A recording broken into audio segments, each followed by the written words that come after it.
আগুন লাগার ঘটনায় সচিবালয়ের বিভিন্ন ভবন বিদ্যুৎহীন, লিফটগুলো বন্ধ। তাই কর্মকর্তা কর্মচারীরা সচিবালয়ে প্রবেশ করেও অফিস করতে পারছেন না। বুধবার মধ্যরাতে সচিবালয়ের 7 নম্বর ভবনে আগুন লাগে। প্রায় 6 ঘন্টার চেষ্টায় সকাল 8টার দিকে আগুন নিয়ন্ত্রণে আনে ফায়ার সার্ভিস। একটি বাদে সচিবালয়ে প্রবেশ ও বের হওয়ার সবগুলো গেট বন্ধ রয়েছে। সচিবালয়ের বিপুল সংখ্যক কর্মকর্তা কর্মচারী প্রেস ক্লাবের দিকের 5 নম্বর গেট দিয়ে পায়ে হেঁটে প্রবেশ করছেন। তাই গেটের সামনে ভিড় জমে গেছে।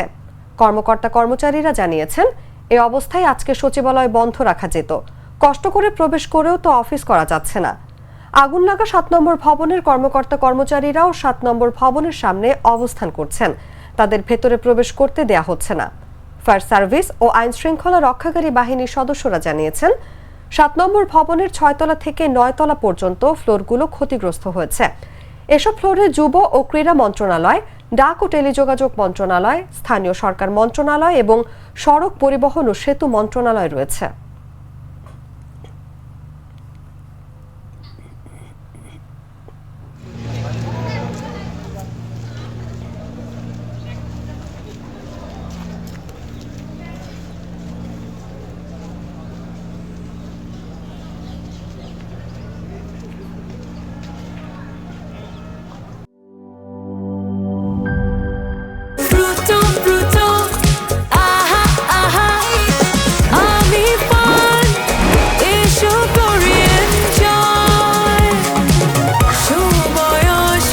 প্রাণ ফ্রুটো, সময় অসময় ফ্রুটোময়।